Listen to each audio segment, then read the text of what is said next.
kirtan only within the house of Srivas Thakur. They didn't do any public Sankirtan. But by their kirtan was so powerful and so ecstatic that thousands of people in Navadvip became devotees. And then when they did come out and publicly, oh, it was just like this huge mob scenes, I mean, with thousands and millions of people. And you know, how in India everything turns into a big mob scene. It was like that.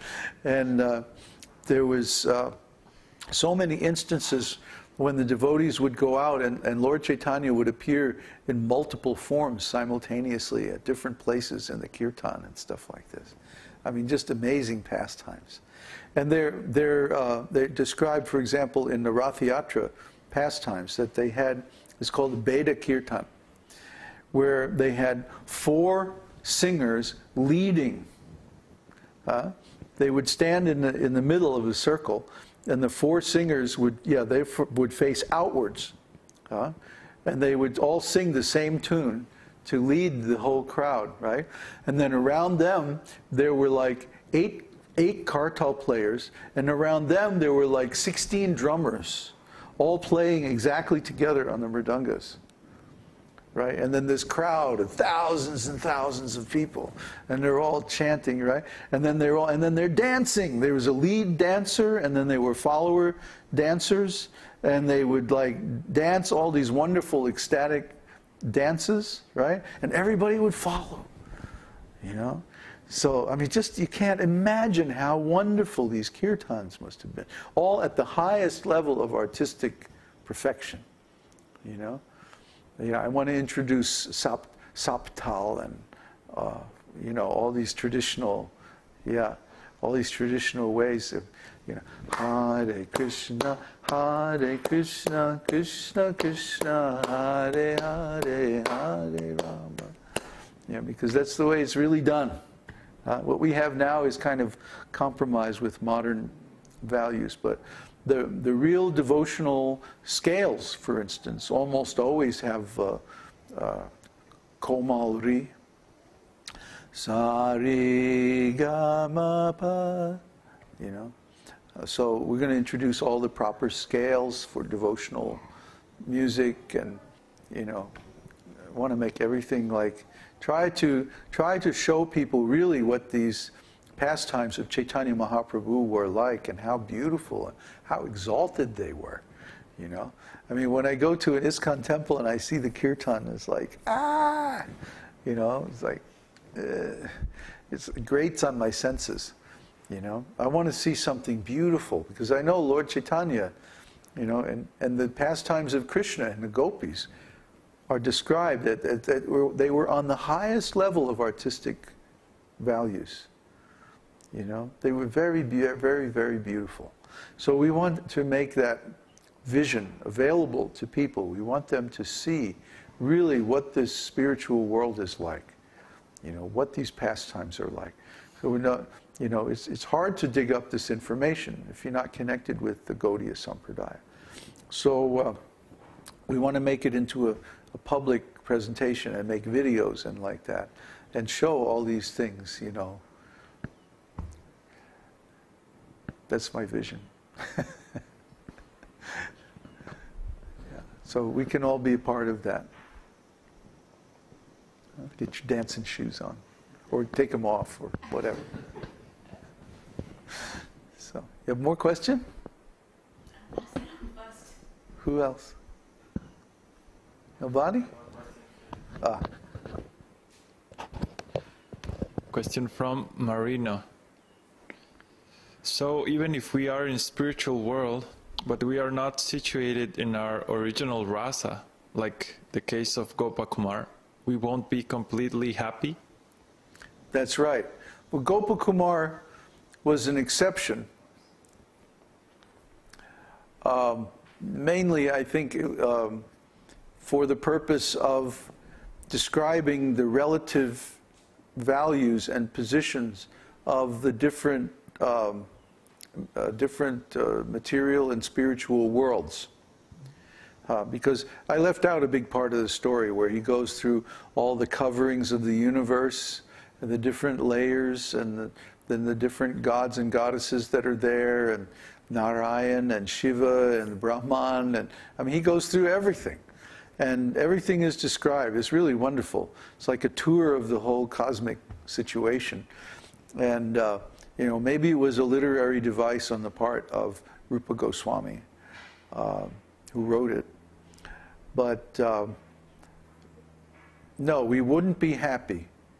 You know, because there's the path of gradual elevation like that, where you go through all those different levels. But then there's the direct path, which is what we advocate, where you go directly to your Swarupa, your eternal service relationship with Krishna. And we recommend that. You know, like, don't try to go to the heavenly planets and then go higher and like that. That is, well, it's risky. You could fall down. So don't try for a gradual path. Try for the direct path, directly to the spiritual world. Okay. In Gaur Nitai deities here, what are the bodily feature differences, if any, to differentiate them between? They're almost identical. Generally speaking, as you can see, they lean toward each other out of affection. And so Lord Chaitanya is on the right, our right, and Lord Nityananda is on our left. So it's Nitai Gauranga, just like Radha Krishna. So in this case, yeah, they're in dancing mood. And we should, well, you know, we're really here to glorify Lord Krishna's pastimes, but you know, we're getting into discussion of Gaur Lila. The Gaur Lila is all about the Parama Karuna, the highest mercy, highest compassion. And so he serves as the example for all his devotees. And of course, Lord Chaitanya celebrated Janmāṣṭamī and all of the other appearance days, and then also the appearance and disappearance of great souls, Bhaktivinoda Thakur and people like that. We celebrate the previous gurus in the line. But mostly, the idea is we relish these different tastes of devotional service by wonderful artistic activities and preaching. You know, Anandavardhana was getting into preaching yesterday. I could see him from my window. He was out there. Nah, nah, nah, nah, nah. I didn't know. I couldn't hear what he was saying, but about every other word was Babaji. Babaji said that. Da, da, da, da. It reminded me when I was in ISKCON, we used to talk like that about Prabhupada. Prabhupada said that, and Prabhupada, and then Prabhupada, So we should get into that mood. Not that I want to hear myself glorified, but one should quote from authorities, spiritual masters, and Shastra also, that, you know, this is Krishna's message. It's not Babaji's message. You know? It's although Prabhupada is, we think of Prabhupada in association with the esoteric teaching, because after all, he's the one that brought it to the West and translated it into English for the first time. But actually, it's not even Prabhupada's message. It's Lord Chaitanya's message, or Lord Krishna's message. And we're just repeating, and we're propagating the same method also. Our pastimes, our activities, look very much like Lord Chaitanya's.